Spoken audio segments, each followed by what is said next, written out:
Deloitte and Zoom recently announced they're slashing parental leave, PTO, and pension accruals. We've got companies spinning up AI agents everywhere you look. And then Meta and Zuckerberg recently announced they're implementing AI surveillance on all of their employees, tracking every single mouse movement and keystroke in an effort to try and harvest everything they can from their employees to train their AI models. It's a strange and weird time as these companies also still maintain human centricity on their values pages. So, what's really going on? I'm Christopher Lind, and this is Future Focused. And if you were following along, last week I talked about the decline of technical infrastructure and where that's headed and why it's such a big risk. This week, I'm going to be talking about what seems to be the final severance of the social contract between employers and employees, where employers still seem to be asking for loyalty, but are doing absolutely nothing to earn it, and the impact that's going to have if we don't change course. Now, before we get into it, if you enjoy my content, if you find it helpful, it would mean the world to me if you would like, share. If you're not subscribed, do that. But also, if you find value, you can say thanks at Buy Me a Coffee, links in the description, or check out my website, christopherlin.co, and see if there are ways I can help you with this. All right. Now, to give you a little bit of an overview into the way I'm going to structure this, like I said, if you weren't here last week, I'd encourage you to go back and check out part 1 of Fortifying Organizational Fragility, because I really broke down the trajectory we've been on with digital infrastructure and where that's been, where we are now, and where that's headed if we don't change course. And really laying out the impact that has for organizations and why it's such a huge and often underestimated risk. This week, I want to talk about a twofold problem that's happening with the employees and the way human capital is being treated, because it's equally concerning and it's equally serious, but it's also equally not new and not something that just popped up out of nowhere, which means if we're going to do something about it, we have to start work now, and we can't keep kicking this down the road or it's going to come back and bite us. So I'm going to lay out what those two journeys are on, because if you're not aware, it's impossible to do something about something you're not aware of. But then I'm going to talk about the serious impact this has, because this isn't just about the softer side of caring about people, even though I think that's essential for every organization. This has real implications on organizational performance and real implications that you might not be able to come back from if you're not careful. Now, the first one is the way we have treated human capital or employees as a whole. This has been probably a much longer journey than this, but we've really seen this play out over the last, several decades. We've seen this because it used to be, there was a time where when you went to work for a company, there was this saying, you were a company man or a company person. And it was very normal where loyalty to an organization was rewarded. You could go to a place, you could, stay there for your whole career. And that was something that was common. Companies leaned in on it. The structure and infrastructure was there for that to actually happen. And over time, we saw that start to erode. And so I would say we moved from this lifetime employment where you sought out the company you wanted to work for so that you could put in your 20, 30, 40 years and then retire there, slowly began to move more towards career mobility, is maybe the way you would want to put it. And this was both a employee shift and a company shift. And I often find people try to pin down, well, whose fault was it? And I would say, that's not really helpful. It's just helpful to understand what was going on both sides of this, because what happened on the company side was they started doing away with some of these programs that incentivized companies to stick around forever. You didn't see as many pensions. You didn't see, everybody was moving to 401ks. The idea of internal mobility was preached, but it wasn't really possible in an organization, or it was, but it was much harder. As a result, people moved companies more frequently, and companies seem to respond to that by saying, well, we'll maybe focus on boomerang strategies. Employees will come. Then if they really want development and growth, they'll need to go somewhere else. And then maybe we'll focus on bringing them back when they can add value in a different capacity later. But again, there was some degree of mutual partnership. Companies still invested and had programs, and depending on industry, there was still a lot of growth available internally, and you could serve your organization, from the inside. But then we saw another big shift, and it started with something that on the surface sounded good. It was called the gig economy, where people started talking about, hey, wouldn't it be great if you could just utilize the skills you have anywhere in the company for whatever they needed? But that infrastructure, it didn't really exist. There wasn't really a way you could get paid to have a job on a certain team while also simultaneously being rewarded and incentivized to move around the organization and use your skills and talents wherever it was needed most, at least not and get rewarded for it. There was a lot of the, hey, it's a growth opportunity where you're really getting sold the idea that this was just all for your benefit, when really the company largely was the one who benefited from this. But it was being positioned as this is the future of where we're going, is build your skills on your own, utilize them how you see fit, and then move around and do it. But the model still, to many degrees, stayed the same, where you had the consulting industry that would come in and do things. And then you had people who were full-time employees that kind of struggled with this. Okay, so how does this really work? But companies became less and less incentivized to try and keep you there. And so employees started responding a little bit, but really the response ended up being more, I'm moving out of engagement. I'm here to do what I'm expected to do, and that's about it. And this was happening at the same time that you saw COVID and all these other things exploding where, hey, my values are changing, my priorities are changing. So it was a very interesting mix. And now what seems to be happening more recently, which is probably the most concerning trajectory we're on, is we're moving into this mercenary and mining era, if you will, when it comes to employees, where we just kind of almost, we kind of like leapt right past the, hey, use your skills where you see fit and we'll pay you as a service and all this other kind of stuff. And companies seem to be jumping straight to, what, that was really hard. We couldn't really get it quite figured out.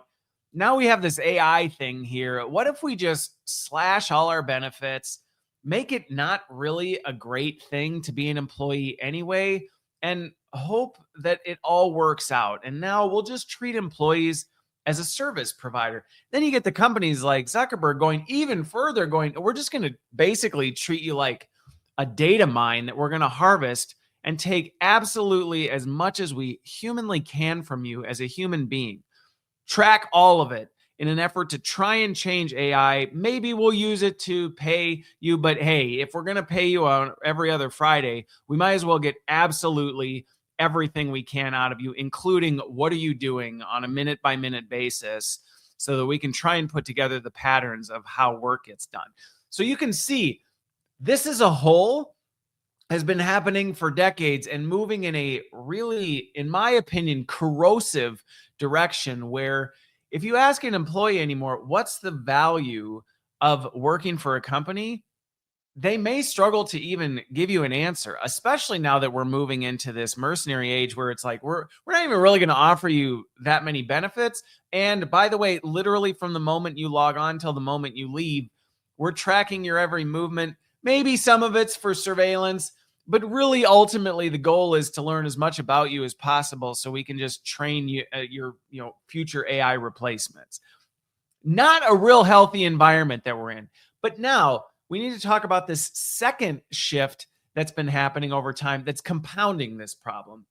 And what I would say is this is kind of the cognitive decline, the decay spiral we're seeing with employees in the way we think about it.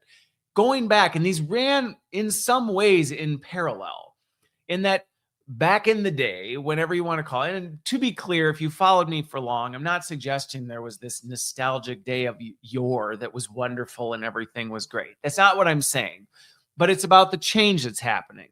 Because now, or back then, there was a time where the skills you learned, whether you went to school for them, you went to trade school, things like that, they often lasted you most of your career. Yeah, you had to stay to some degree up to date with some things and maybe learn some things along the way as things evolved. But it was a much slower burn.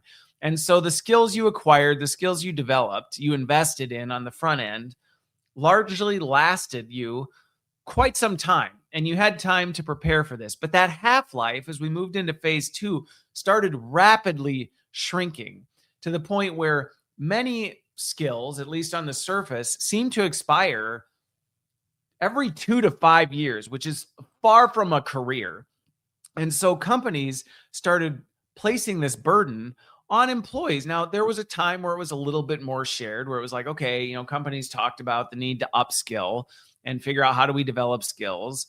And I've been involved with companies who have spent large amounts of money in this. Now, I would say much of it was not effective, which has been a pain point for organizations across the board for a long time. But there were investments being made, albeit some poor ones. But that's still a huge burden on employees. And because what the companies were doing was ineffective, a lot of this burden started falling onto an employee to say, hey, what you do is not going to be terribly relevant after 2 to 5 years. So figure it out without a whole lot of support, at least meaningful support, but also not a whole lot of, okay, but where is this going? You say I need to upskill. You say I need to change. To what? To what end?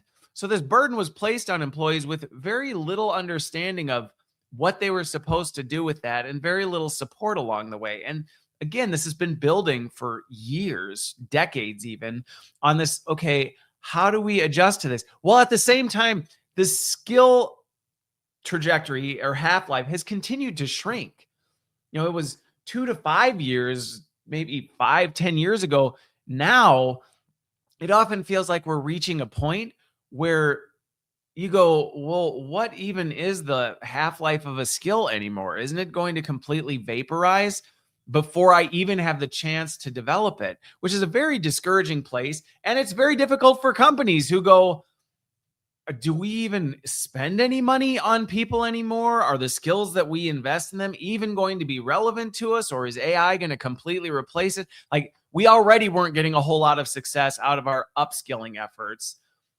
People couldn't keep up anyway. Now AI is coming in. We aren't even sure. Before we had at least some semblance of an idea of where we thought we were going to need to go. Now we're really not sure.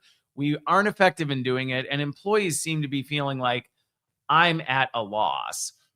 And so we're in this perfect storm right now of organizations and employees wondering what the heck is worth doing and is it going anywhere? But this is compounded by the fact you have AI coming in going, we can do all of it for you.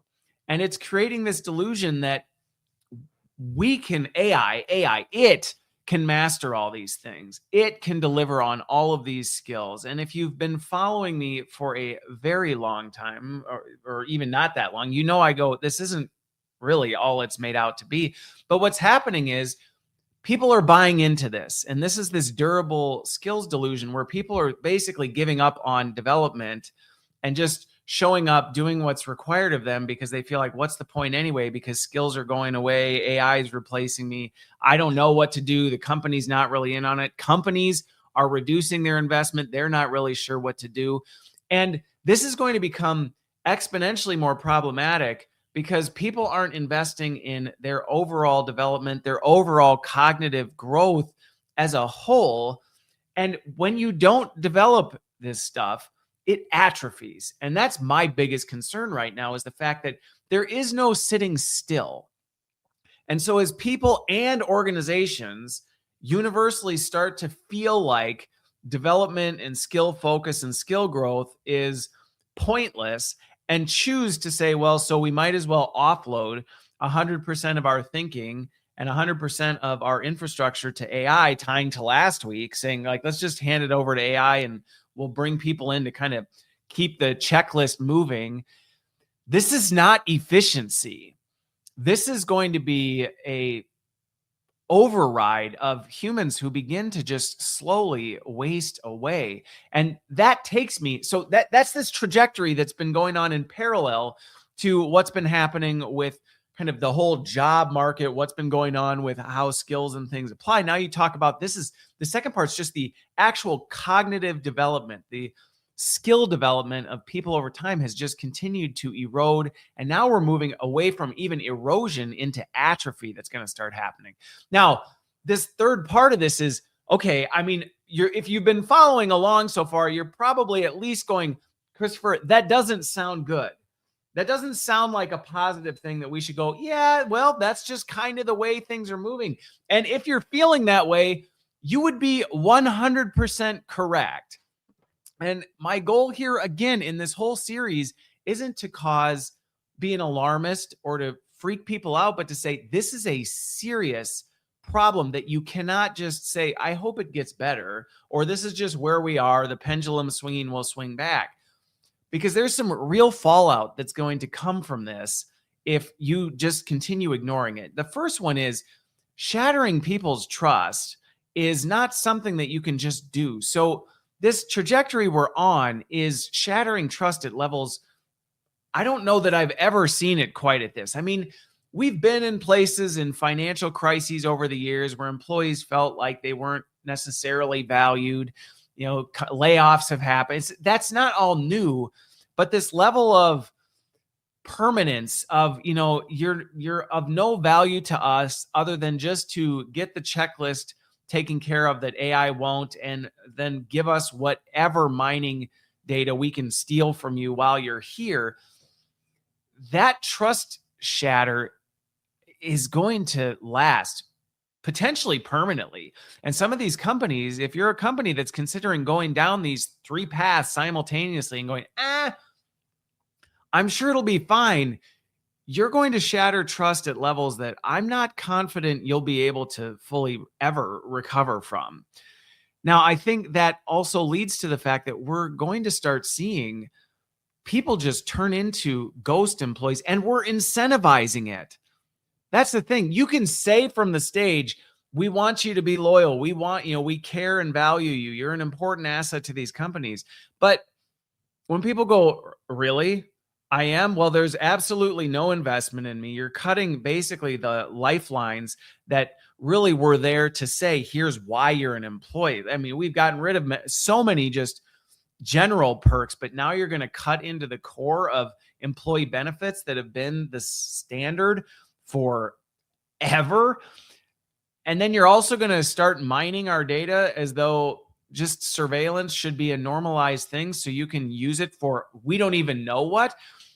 You're creating a system that employees are just going to go, well, I'm going to come in, I'm going to do the absolute bare minimum that's required of me. If anything, I may actually try and work around it. And that's not just going to be nefarious. It's going to be for my own survival. Because going back to my last point, in some cases in this system, if employees don't participate in that way, they will atrophy. And many are starting to pick up on that, going, it's every person for themselves. I've just got to do what I got to do to stay alive and be prepared for whatever future's ahead. Now, this is all extremely problematic in the sense that the whole thing is a ruse. The whole idea that AI is going to replace people in their full capacity, or we aren't even going to need people anymore, or we can use them just in a capacity of here. AI is so smart, it's going to figure everything out.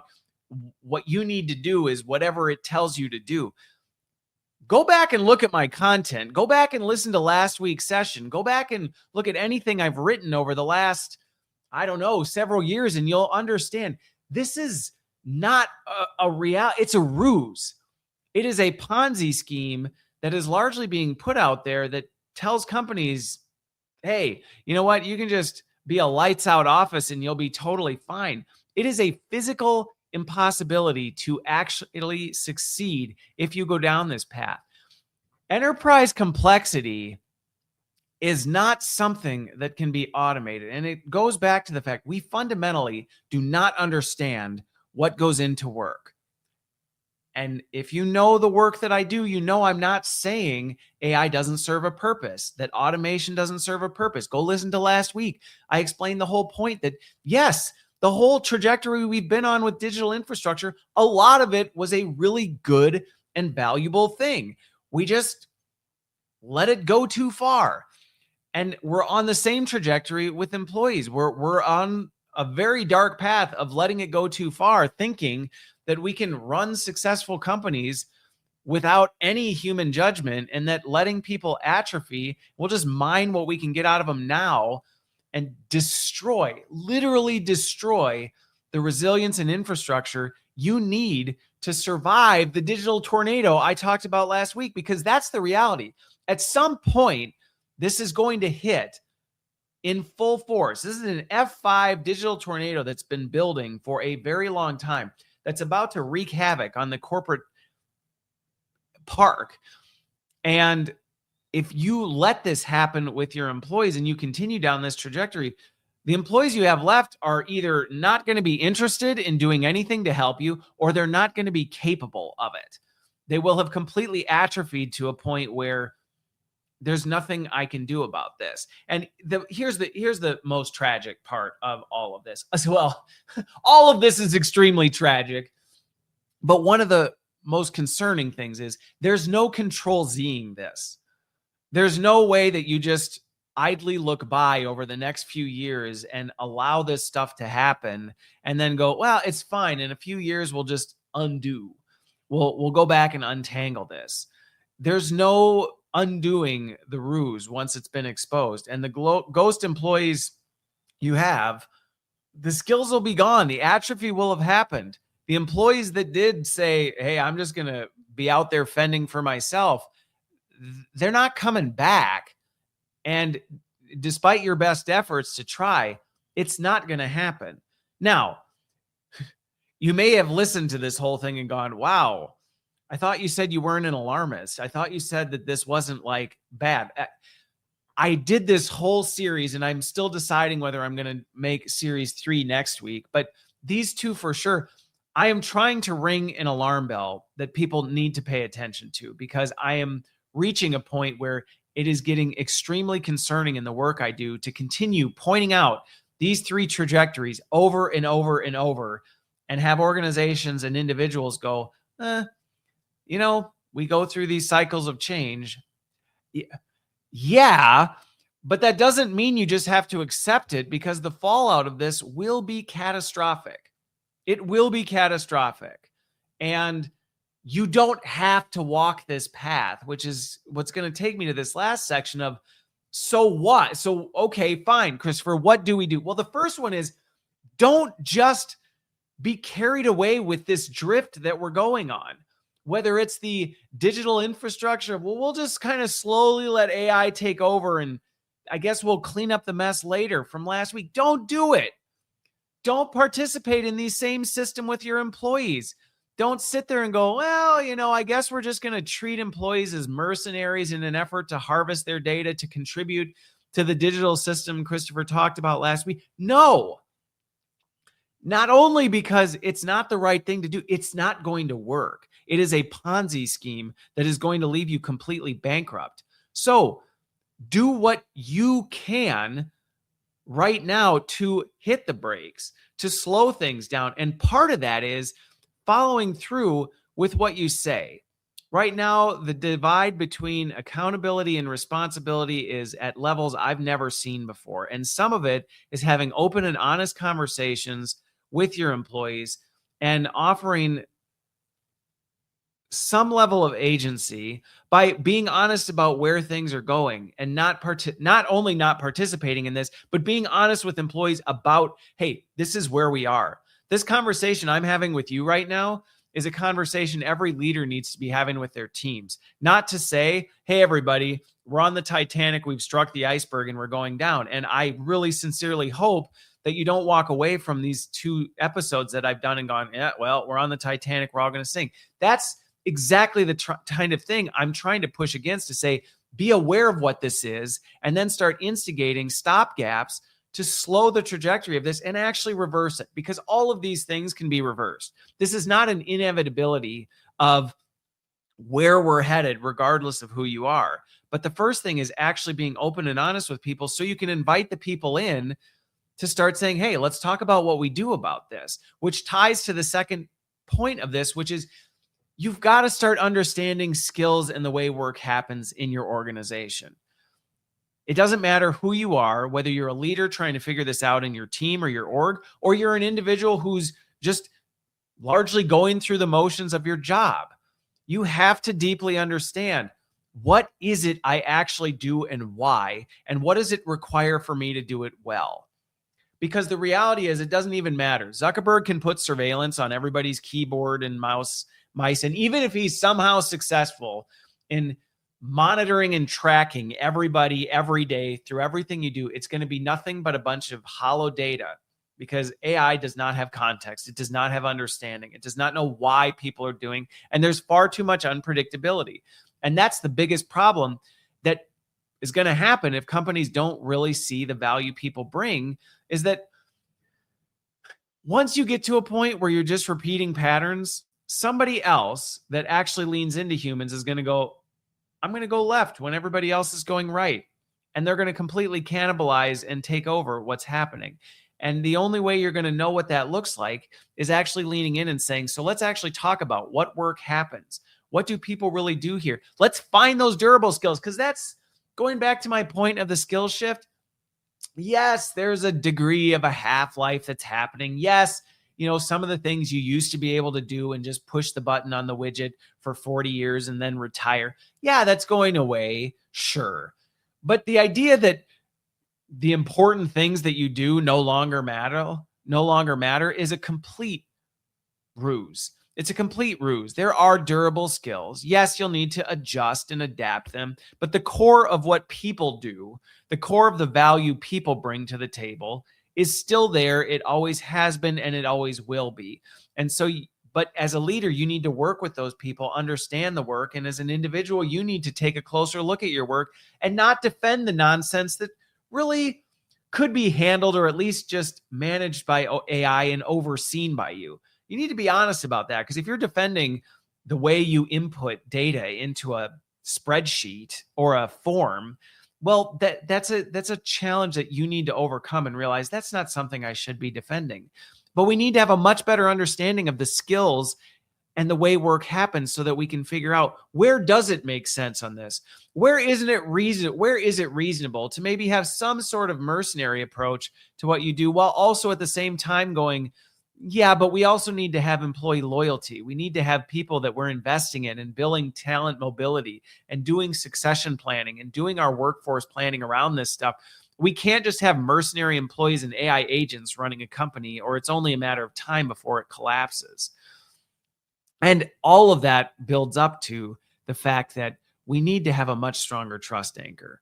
We need to close the gap between personal responsibility and what we're doing. We need to hold ourselves accountable to this, which means we need to establish some sort of social contract if we're going to have any sort of mutual resilience. And so companies right now, leaders, you need to reevaluate, what does it mean with your employees? And if you're a leader going, hey, this is just like, I'm at a Zoom or a Deloitte, this is just what my companies are doing.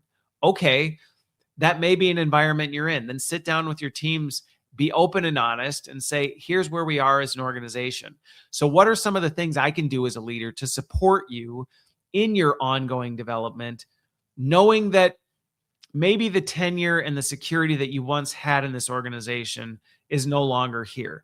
Maybe we are going through a season where answering the question, why would I stay an employee, doesn't have a good answer anymore.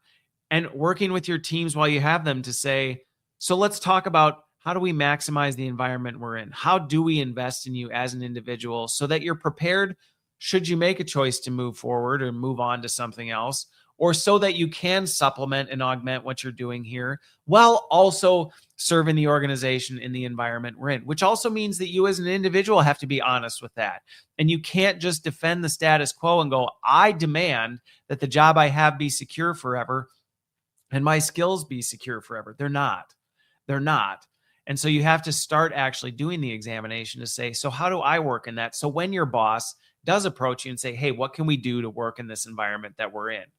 You actually have an answer to that. Because if you're just putting that on your boss to figure out for you, I can assure you it's not going to end well. Now, can we get through this? Yes, we absolutely can get through this, and we can mitigate some of the trajectory and say some of this trajectory is the natural course of where we're going. And some of that is a good thing. So let's figure out what those pieces are. Let's optimize it while being honest and open about where we are, and then doing what we can to hit the brakes where we absolutely need to hit the brakes, because there will be no coming back from the direction we're going. And all of us need to do that in the environment that we're in right now. So if there are things you look at and go, it's outside of my control, great. So don't try and spin your wheels on that. If it's something that is within your control, do it, and do it today. Don't hit the brakes or put it off and say, I'm going to kick that down the road, because if you do, it will cost you and everyone that comes after you. So with that, let's all work together to try and fortify these organizations and the employees that they run on. Because if we don't, the future we're headed towards is not a bright one, which is really tragic, because it still can be if we're willing to do something with it.